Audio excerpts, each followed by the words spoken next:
Hello, everyone. Welcome to another edition of the AskOkey monthly podcast, coming to you here from Studio One.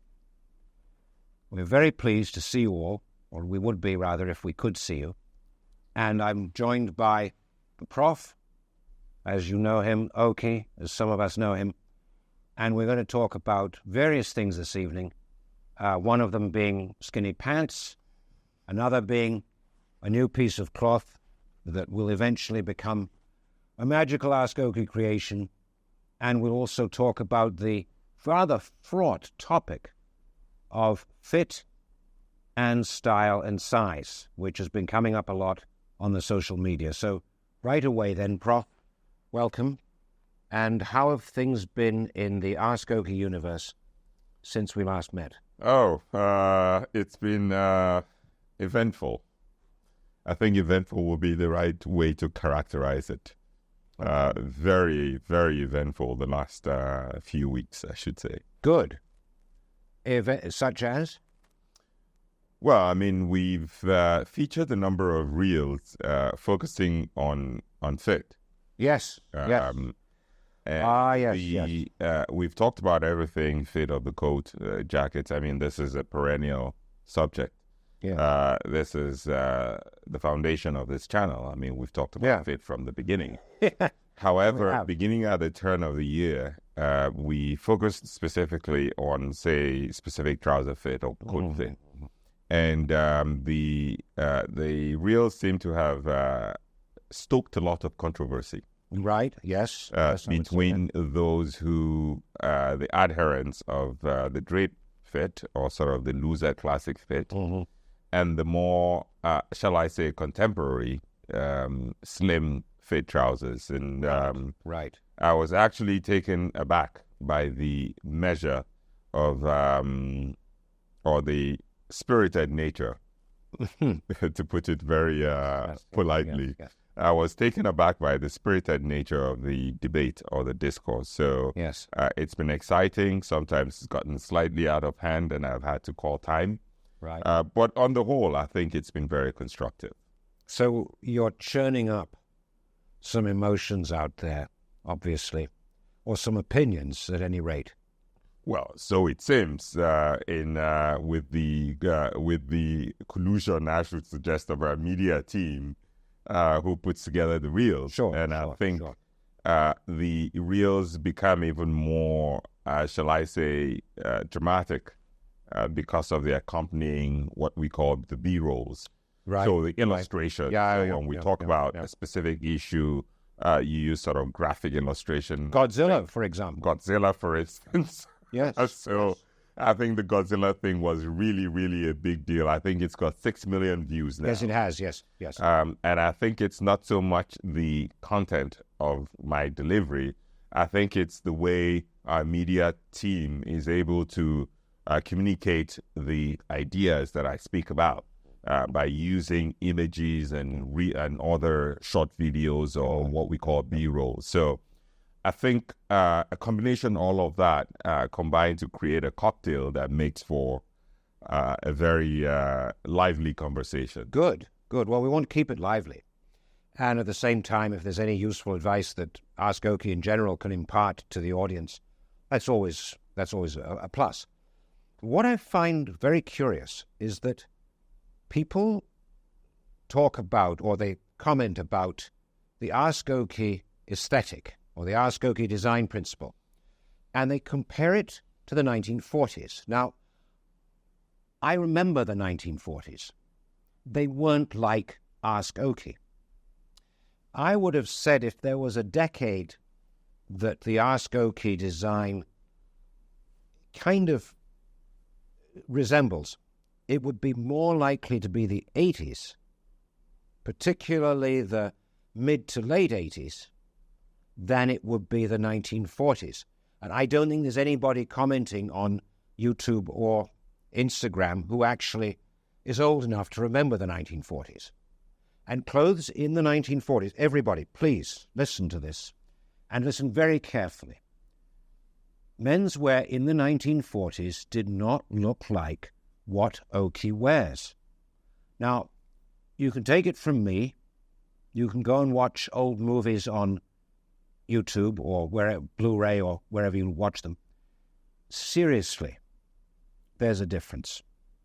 And I'll tell you what the difference is. First of all, there's a difference in the whole cut of the jacket. The skirt of the AskOkey jacket is much fuller than what you'd have seen in the 1940s. The waist is narrower. The sleeves are narrower. The shoulders are narrower. As I said, I remember, not exactly the 1940s, but I very, very well remember people wearing suits from the 1940s, and they didn't look like what AskOkey wears, or what Okey himself wears. Now, it may be that every time you see a pair of trousers wider than, a decent-sized cigarette, you automatically think, oh, 1940s. Sorry, guys, we don't know why you think this, and there's nothing we can do about it. But I would have said more like the 80s, because that's when you did have quite wide trousers. You did have quite wide shoulders. Not the sort of structured wide, but rather a loose sort of floppy wide. Correct. Those old Armani suits, where they literally fell off the shoulder. Correct. Now, there was no structure in the chest. No. Now, one thing, though, I will agree with our many doubtless educated and learned audience members, is that the AskOkey design is not similar to what you might find in a ready-to-wear shop nowadays. That said, Okey, people say, oh, well, the tight fit is modern. Well, in fact, it isn't. If you go back to the 1960s, to the early 60s, you will see suits exactly like what people wear today. So the question is then, what is modern? Well, nothing. Modern is whatever people are wearing at the moment. I would hazard to say that AskOkey is postmodern in that it is the clothing of the future. So if you want to look like a man of yesterday, wear the skinny one. If you want to look like a man of the future, start doing what the Prof does. That's what I would say about this. It's very comprehensive. Well, it's very just comprehensive. I suppose people pick up images and they stick in their minds or something. But this business of fit, this is interesting. Because when people talk about the fit of a jacket or the fit of a trouser, do they really mean fit, or do they actually mean the style? Well, it is, I guess, what they would call in English, in grammar, a misnomer. A misnomer, yes. A misnomer. It's a misnomer and heavily misused word, fit. And I answer all the comments, of course. I personally make it a point to answer all the comments. Indeed. All the social media platforms, YouTube, Facebook, Instagram, occasionally on Discord, on TikTok. And the first comment you get, the most common comment you get is, it doesn't fit. Yes. And it is so frequently and inappropriately used, yes, that you sort of become a bit sort of numb, to it. You become sort of immune to the word. And what they mean to say is that it's not the right cut in their own eyes. In their own opinion, yes. In their own opinion, yes. It's not the right style, or it's not the right cut. Yes. And that has absolutely nothing to do with fit. No. Fit and cut or style of a garment are two entirely completely different things, yes. Completely different. Frankly, it would be fairly impossible for you to know if a garment fits by just looking at it on an Instagram, on a mobile phone, a static picture. Yeah. You can't tell if it fits or not. Well, you can tell if the arms are too long. Certain things you can tell.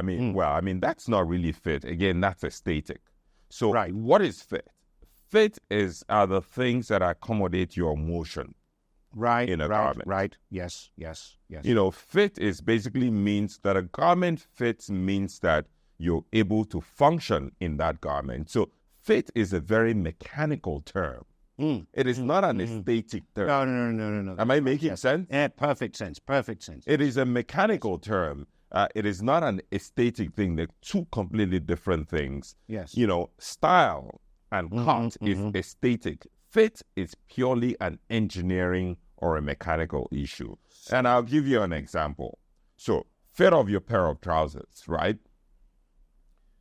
The crotch, for instance, or the rise of the trousers, fit means you're able to stride in them. So say, for instance, your crotch hangs too low. It limits your degree of motion, right? Because it binds, your legs bind as you move. If the crotch is too high, on the other hand, your jewels are under a lot of pressure, and that restricts your motion as well. Right. So fit is just getting the right amount of rise that gives you that optimal or maximum range of motion for a pair of trousers. In a jacket, similarly, your armhole, for instance, right? Fit means the armhole is high enough that it allows you a wide range of motion and a high degree of freedom when you're wearing the coat, whether it's the armhole or the fullness in the waist of the coat or whatever it is. This is completely different from the length of the jacket or the fullness of the sleeve or the width of the sleeve. That's right. These are all aesthetic issues. Yes. In my own book, fit is a purely functional and mechanical thing. Yes. And it is almost imperceptible unless it is just painfully obvious to the onlooker. But it's something that is very, very difficult to judge certainly by looking at an image or just looking at a short video. Because you can't see inside it. You can't see inside it. You don't have enough information to determine if it's a good fit or not. Yeah. Am I making sense? You are. I mean, there's obvious things. Like, for example, does the jacket button up? Can it be buttoned up? That would be one very obvious one. As I said, the arms come down to the end of the hands or something. You might say, well, the sleeves are too long. That's not, as you said, really a fit issue. That's just a fact that the arms are too long. An aesthetic issue. Almost, yes, almost. I think where people, for some reason, people use the word fit when they mean design, or they mean cut, or they mean maybe structure in the way that it's shaped. I think what they mean is style. Style, yes. To put it very simply. Yeah. What they mean is style. When they say it doesn't fit, it means sort of it doesn't suit my own idea of what style should be. Yes. That is really what they are aiming to say. Yes. But they don't have quite the right expression for it. No, and also there are a lot of other things that you need to look at. For example, the front and back balance, the side balance, the way the arms drape and all the rest of it. Have you noticed, Oki, that as soon as somebody logs onto Instagram, he becomes an expert? It's magic. If you want to be an expert, just go onto Instagram or YouTube and start typing, and you will automatically be an expert. And there are experts in auto mechanics. There are obviously experts in clothing design. There are experts in languages, accents, all kinds of things. And I never knew there were so many experts out there, but there are millions of them. And we get them on our feed. Well, we call that digital democracy. Digital democracy, that's what it's called, yes. And we got some interesting ones. I just wanted to take a look here at a couple of them while we're at it, because viewers, I must say, all of you, very generous in giving us this number of views, and we value your presence on our channel. But it's curious what people write. And there's one incredible comment here which said, Professor Oki out here again preaching the Holy Scriptures. Well, I mean, Oki's a lot of great things, but holy I don't think is a word that I would particularly use. But thank you very much all the same. And another one, which comes directly after this, from a guy called Michael Vincent Magic, and the beat goes on, everlasting, which I think, although he doesn't say which beat and where it's going, I think I get the point. So we get another one directly after that from J. Kumadafero, writes, man dressed like them Tom and Jerry gangster cats. Now, and then he puts 3 funny faces beside it. And I don't know if that's a good thing. I don't know which one. Are you Jerry and am I Tom? Or is it the other way around? But definitely something. And then this chap says, I prefer slim-cut trousers. Now, here we have it. To me, it looks better. The baggy trousers make you look like MC Hammer in the 90s. Now, really. I remember MC Hammer in the 90s. Yes. They were actually baggy. Now, this is a point here. Well, I mean, there is quite a bit of hyperbole. I hope I said it right this time. Hyperbole, yes. Hyperbole. Yes, yes. Hyperbole. There is a lot of hyperbole as well. It being social media, of course. I mean, there's a lot of license for, it's anonymous, but there's right? a difference. So people can afford to be bad actors because indeed. Nobody knows who you are. Say what they want. And by the way, we defend, obviously, to the very hilt, your right to say whatever you want to say, and you're most welcome to say it. But I'm curious because baggy doesn't mean full. Now, I know what people mean when they say baggy. That's really too big. But as Prof has taken pains to explain to everyone on several tutorials and some of the reels and shorts, that the AskOkey design is not actually baggy. It's full. In other words, there's plenty of room, but it's not baggy in the sense that it sort of hangs in folds. Now, I want to explain something. Okay, this is a good point, good time to bring it in. And you and I haven't discussed this, but I was discussing this with Captain, head of media. Last shoot we had, it was just myself. It was a tutorial. And he asked me a question, Prof, why are the flat front trousers slimmer than the pleated trousers? Because I spent a lot of time with him. Yeah. And he shoots me in both studios, both here and in our e-commerce or photography studio. And he's observed that the flat front trousers are slimmer, generally speaking, than the full cut. And he wanted to know why. And I explained to him it's very simple. Pleated trousers have to be cut very full. And it's really a very technical or engineering issue. It is, yeah. When you want to have, sort of include pleats in a pair of trousers, they have to be cut full enough in the hips. Yep. Because think about it, pleats are sort of a piece of cloth. You're folding them over. That's right. Yeah. And so depending on the depth of the pleat, you're going to need a lot of fabric. Well, an extra 1.5 inches on either side. Or two. Or two if you take... Or more. Yeah, or more. Or more if you have 4 pleats. So you need a lot of fabric to create pleats that are functional. Yes. Now, you see a lot of these, what I call toy boy pleats around that really are just cosmetic. Well, they're creases. They're little creases. They're creases. They don't work. So to create a pleat that works, you need a lot of volume of cloth around the hips. Yes. To be able to get that excess fabric to sort of to fold it over and create the pleats. Now, when you do that, that amount of fabric has to drop all the way to the bottom. Yep. It's got to go somewhere.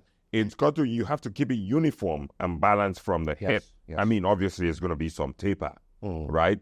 But not dramatic, because if it's dramatic, then it's what we call a carrot leg. Yeah. Right? So once you start full at the hips, if you want pleated trousers, it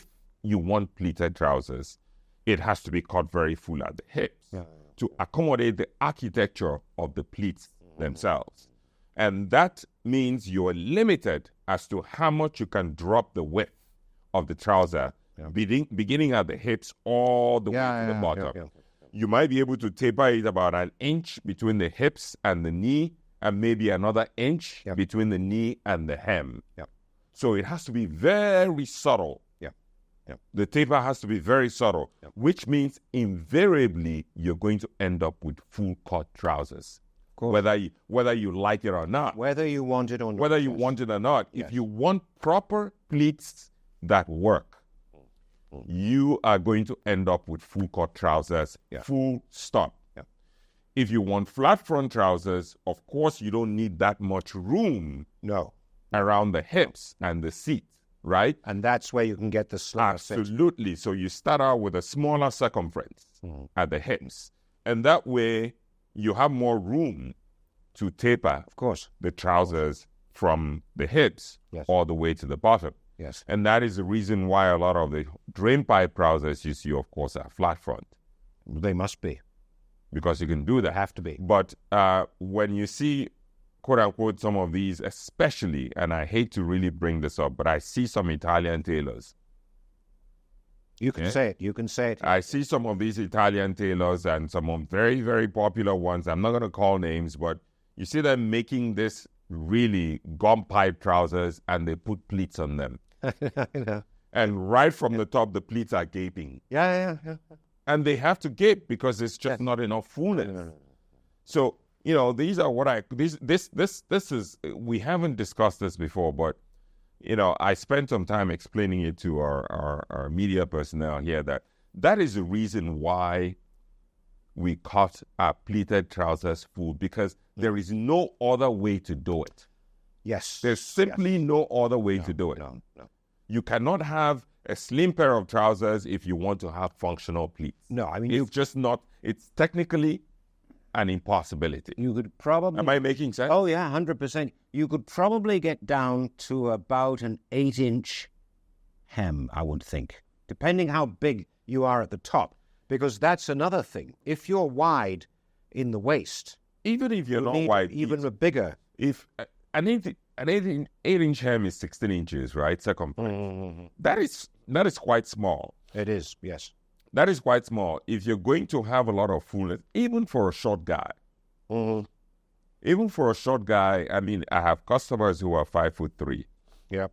And they're wearing maybe even slightly more than 8 inches. Right, okay. That's 16 inches, right? Circumference. 8 inches, you're referring to the diameter. Yeah, that's right, yeah. And even at 5'3", right, if you're going to give them sort of pleats in the hips, and let me explain what I mean, if you don't mind me standing. Go ahead. Okay? You see these pleats? Yes, I do. You see the line on my trouser? Yes. You see how deep they are? Yes. Okay? Now, we even make them deeper. This is an old pair of trousers. This is one of my first trousers 1 I inch, made. I think. This is about an inch, right? Yeah. Now I make them even deeper, which means the pleats are even deeper, which means I need more fabric. Of course. I need more fabric around the hips to be able to create. You see this line? Yes, I do. Yes. The pleats are functional because they hold the line of the trouser. Yes. You can see that, right? Absolutely, yes. They hold the line of the trouser from the top to the bottom. Yeah.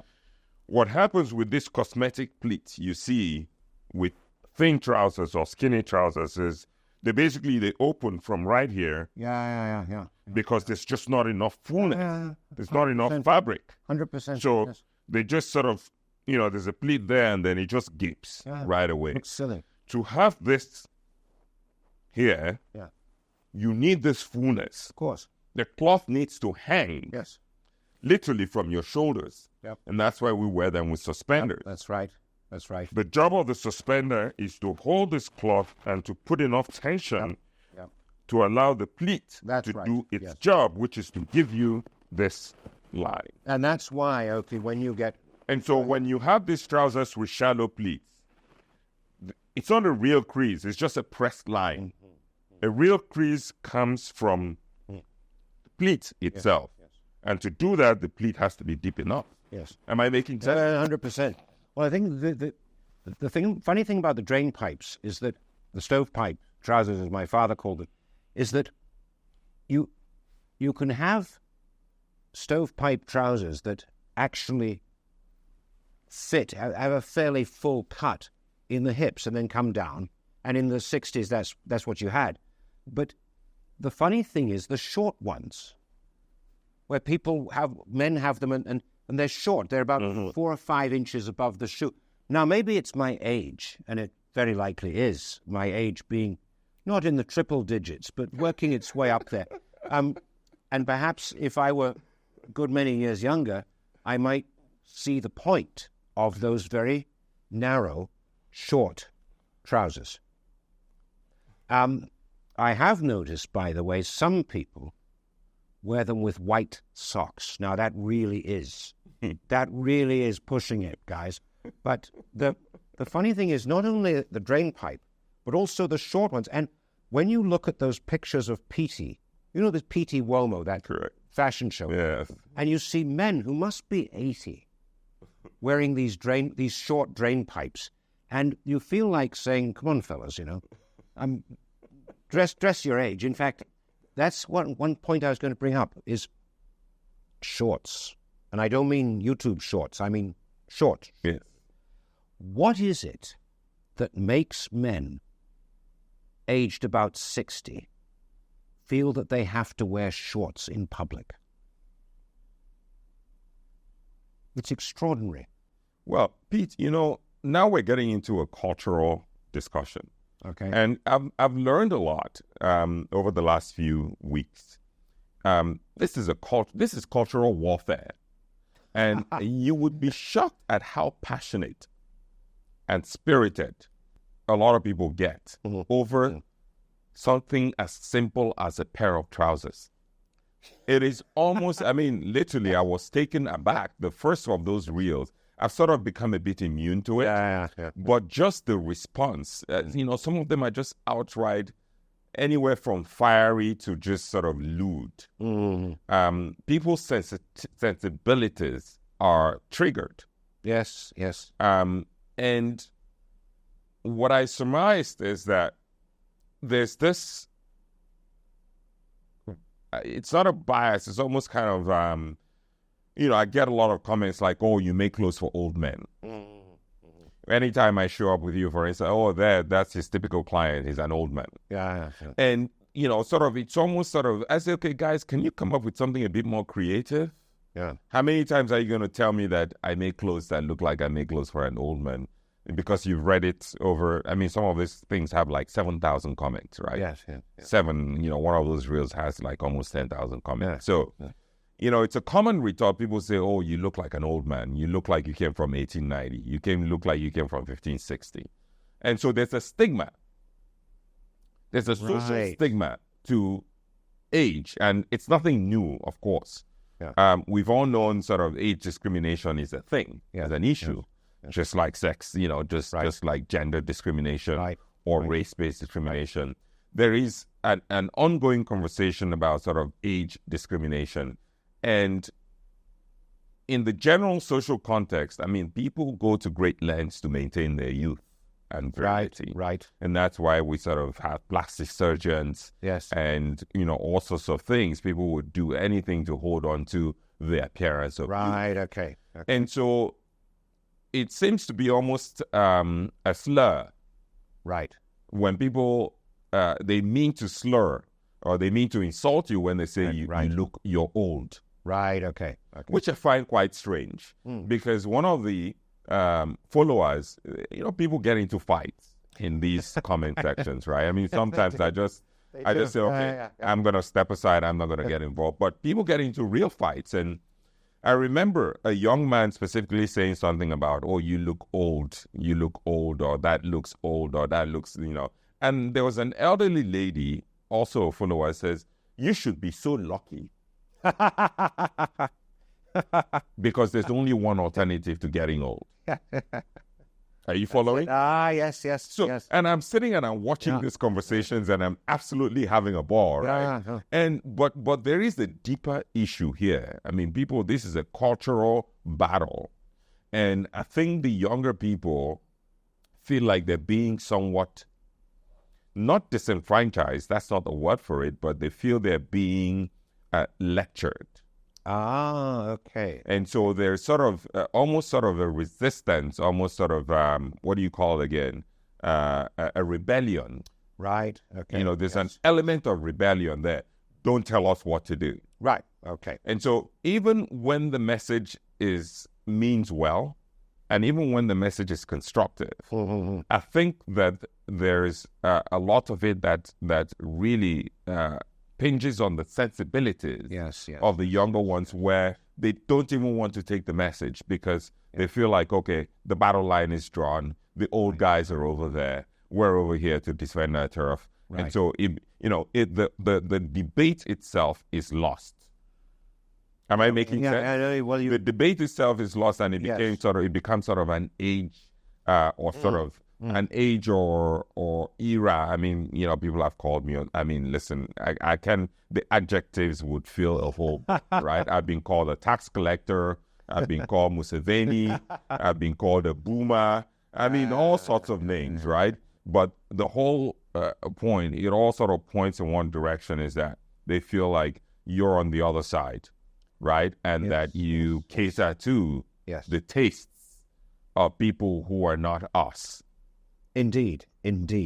So that's how I would generally characterize this, what you would call digital battle, ongoing digital battle. Yeah, I can see that. We've been hosting, or let's say mediating, over the last few weeks and months. But it's interesting, and it does that make sense? I get it. I think the maybe just to follow that for a moment, what we're looking at is interesting because you're a bit of a, I don't say prophet, but a bit of a missionary in trying to get people to wake up and to understand what's possible. And I'm not sure that everybody's ready for it. And obviously when anybody comes up with something new or something a little bit unusual, you are going to have an enormous number of people pushing back at it.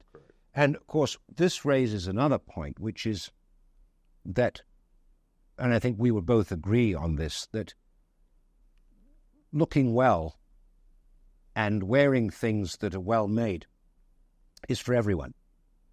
Now, it doesn't mean that you have to wear a tie all the time.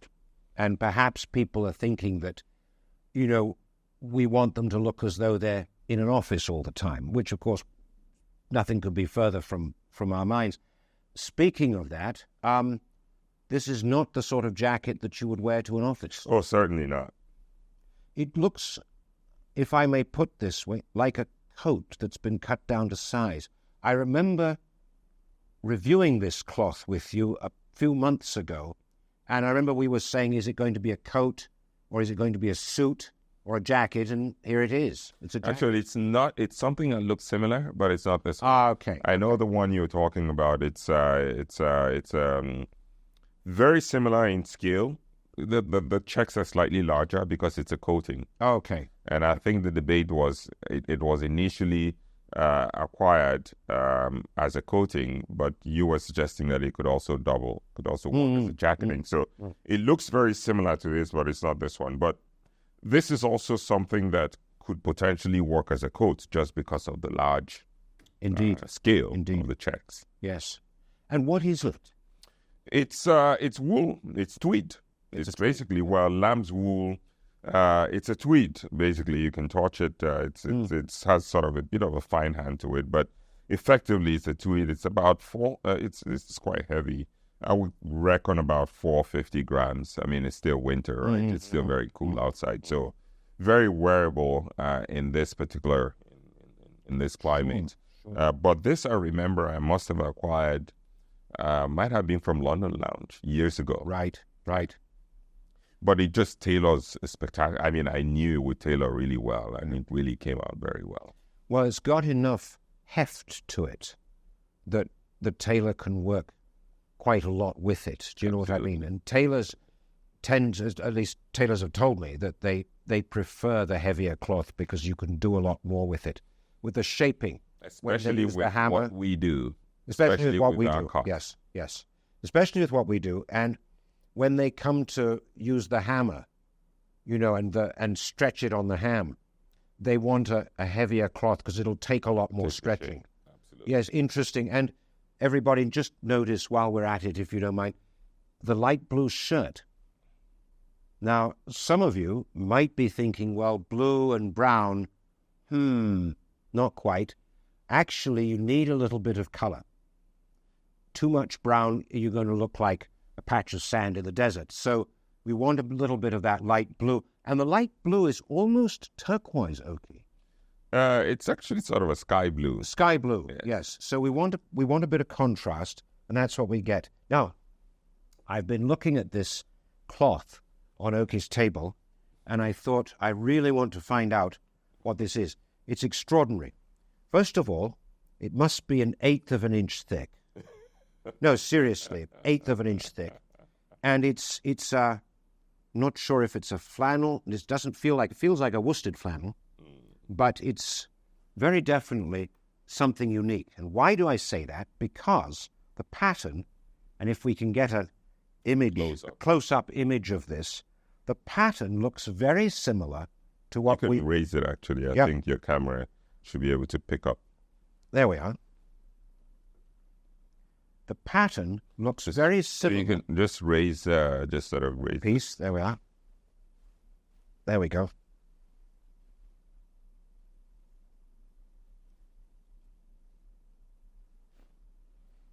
Yeah. It's got this flecks of gray in it. And sort of got, it almost looks like a porridge background. Yes. Oatmeal background with this gray flecks, almost Donegal-like, but not quite. And not as rustic. W. Bill makes one a little bit similar to this, and they call it not oyster shell. There's a name for the pattern. It almost looks like atomic fleck. Now, some of you out there may remember this. If you're as old as, or even maybe a little bit older than me, you might remember a pattern that was very popular in the 50s called atomic fleck, and then disappeared forever. Came back in the 80s briefly, and then nobody's done it ever since then, where you get little horizontal lines or little crisscross lines in the cloth, and this has it. They're sort of gray, okay? These little flecks are sort of gray color, and this is a fantastic piece of material. Now, what is that going to become? Yet to be determined, but there's enough of it in there to do a lot of things. That's 6 meters. Yes, 6 meters. And it's from Fox Brothers. There's a lot of it to do to get really creative. So we'll see. I mean, I haven't decided. I just sort of love the cloth, and as I always do, I've had this habit for many years. If I see something I really like that I'm drawn to, even if I don't have any immediate plan for it, I just grab it and put it up in the cellar, and then worry about what is going to be converted to some point in the future. Well, one of the benefits, of course, of having your own clothing company is that you have an army of, it's like the 7 dwarfs. You know, you just put the cloth into outside at night, and in the morning there's a suit. There's a suit all ready for you. And because of the AskOkey process, you don't even have to speak to the tailors. So Oki puts it outside and goes to sleep, and the next morning the 7 dwarfs have produced the test of fit. Yes, not quite literally, not quite literally, but not quite literally. No, puts that back outside, and then back comes the suit. Now, I'm sure it'll look splendid. It will look well. Very good. I have no question in my mind. Whatever it becomes will be a stunning garment. Yes, and now we get onto the subject and circle back to AskOkey. What is in the pipeline in terms of products or in terms of designs, new things that are coming up? Oh boy, you should have Hashim here, who's head of design. You know, Pete, we've come a long way. I remember when we started this company 2 years ago, and all the years before that in planning. You know, you and I have been together since 2018, 6 years ago now. I used to do everything myself. So in terms of the coming up with what we call SKUs, new products, the design, all of that. And as we've grown, obviously, a lot of that responsibility has been reassigned to other members of the team. So I do have an executive view of what's in the pipeline, but unlike the old days where I was actually involved in creating every garment, we have a polo coat in the works. Right. which is made in camel hair. We have a dress coat in the works, which is made in tweed wool. We have a Balmacan coat, so outerwear. We focused on outerwear this quarter. So for outerwear, we're going to have at least three new products coming out, hopefully before the end of this quarter, or at least sort of two of them should launch by the end of this quarter. And then if not, the others should be fully launched by the second quarter. We also have, as part of our formal dress, we have a morning dress coming. Wow. And it is, let me tell you, stunning.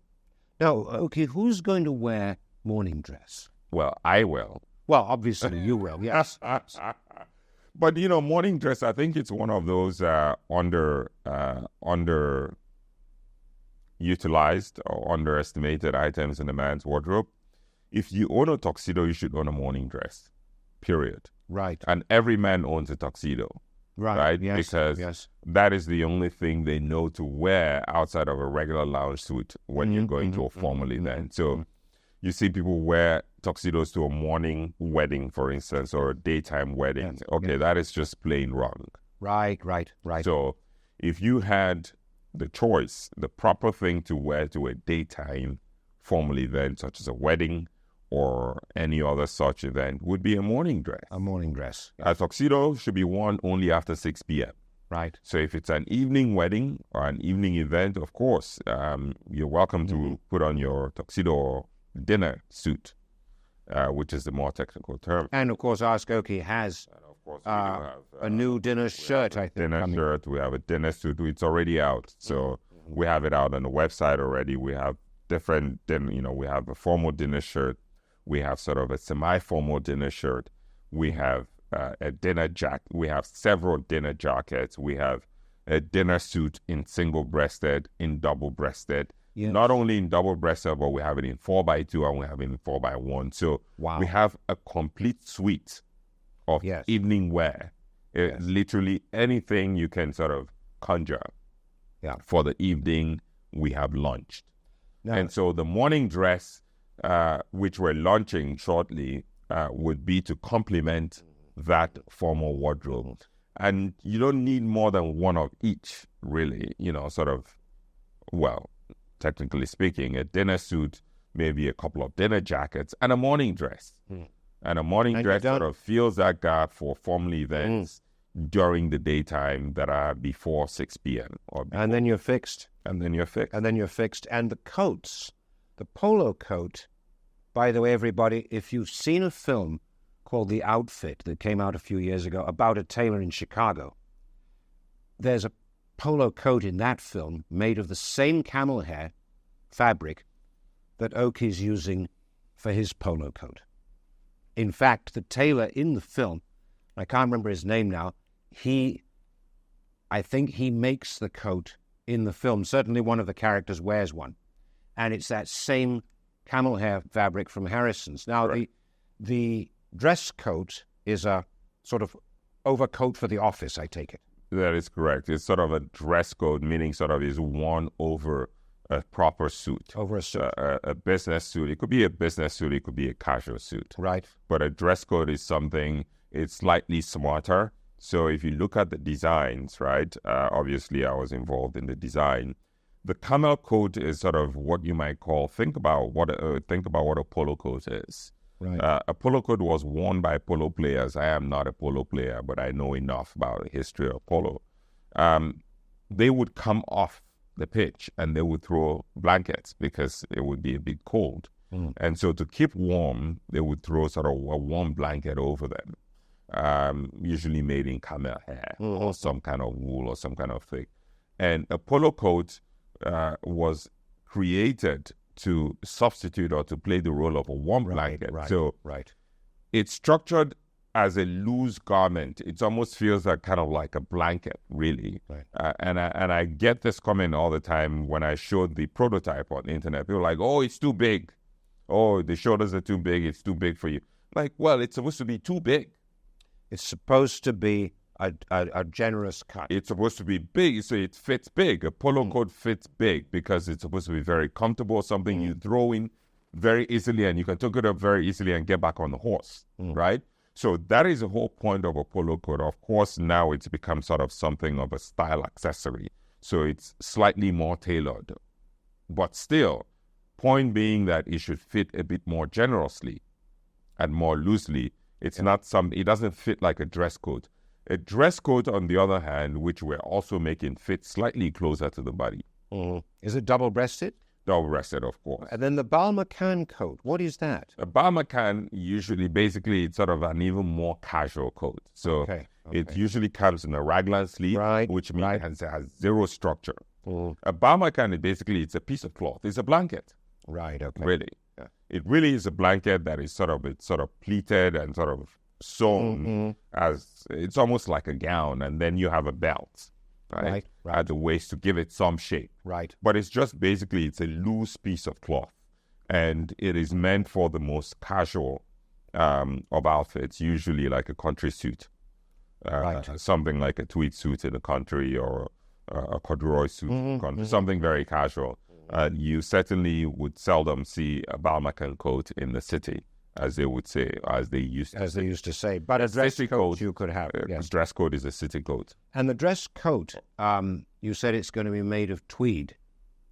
And I suppose, herringbone tweed? So the first one we made, the prototype we're making right now, is made in the herringbone. Sort of, it's an oatmeal color, really beautiful stuff. I believe we got that fabric from Fox. We're making another one in what you would call barley corn. Right, yes. So barley corn, again, is a type of weave. Yes. That we're getting from the W. Bill collection from Harrison. Right. Yes. We might be making a third one, but we'll see. But primarily, the two patterns I like a herringbone, because it's a very classic pattern. Can't go wrong with them. No. Either in a medium gray. I don't like dark colors for coats. Interesting. Because a coat is really one opportunity for you to shine, to show your bespoke garment. Oh, indeed. Yes. There is quite nothing like a bespoke coat. You cannot hide it. Am I making sense? Yeah. Once you've had a coat made for you, right? It's not one of those things you pick up from Men's Warehouse that just sort of fits like a tent. When you've had a bespoke coat made for you, everyone knows. I mean, you don't have to announce it. You walk into a room, everybody knows it's a bespoke coat. And so I like to use colors that accentuate the curves of the coat. So I like to go for slightly lighter colors, medium gray, or sort of like an oatmeal, or a medium brown, or like a sand color in weaves such as the herringbone, which is a very classic weave. It keeps it very classic. Or barley corn. You know, barley corn is an interesting weave because it looks almost like a Donegal. And you don't see it very often. No. It looks almost like a Donegal, but it's got sort of more pronounced specks. Yes. And usually... Well, it's got even specks. And fewer colors. Yeah. So with the Donegal weave, right, you've got a multitude of colors going on. With barley corn, it's usually sort of a primary color and a secondary color. And then the weaves are bolder, slightly larger. It's just a very beautiful cloth. It is. That has a lot of character to it. Of course, yes. But very simple is not the word, but from afar it looks like a solid. Yep. So very classic. Indeed. Not conservative, but very classic. It's not loud. And that's for the dress coat. For the dress coat. The dress coat, yes. So for the dress coat, it should be something interesting. The cloth should be interesting, but it shouldn't overwhelm the onlooker. For instance, I would not use a loud plaid, such as I have on, or the one we looked at some time ago. You know, the big plaid from Fox. I generally wouldn't use that for a dress coat. No, indeed. No. I might use that for a Balmacan, which is a more casual coat. But for a dress coat, you're going for sophistication. Oh, it should be. Grays, your navies, and your earth tones. Should be. And the big coats, the overcoats, that will sort of round out the full design collection. Absolutely. Once we're done with the overcoats and we're done with the morning dreads, then we have a full end-to-end. You know, from shirting to jackets to casual to formal to dressy to office to outerwear. We would have completed the entire spectrum. And then we could start venturing into more what I would call fun projects like a no-fault coat. Right, the North So, Safari. you know, exactly, we have that plan for next quarter. Yeah. And Hashim, our head of design, could speak a bit more eloquently to that. But we have the Norfolk coat coming up. We have a safari suit coming up. But these are what I call novelty items. Mm-hmm. And so these are not staples. These are things you indulge in when you're a true connoisseur and when you've sort of, you know, satisfied the basic primary needs of your wardrobe. And am I making sense? You are indeed. And so ideally, if you live in the sort of weather where you need a coat, namely somewhere north of the equator, you know, where you need a coat in the winter, then you've got a choice of 3, depending on the occasion. And the other interesting thing is, of course, that good overcoats are quite hard to find. You can get overcoats made of rather cheap material. You can also get very short overcoats.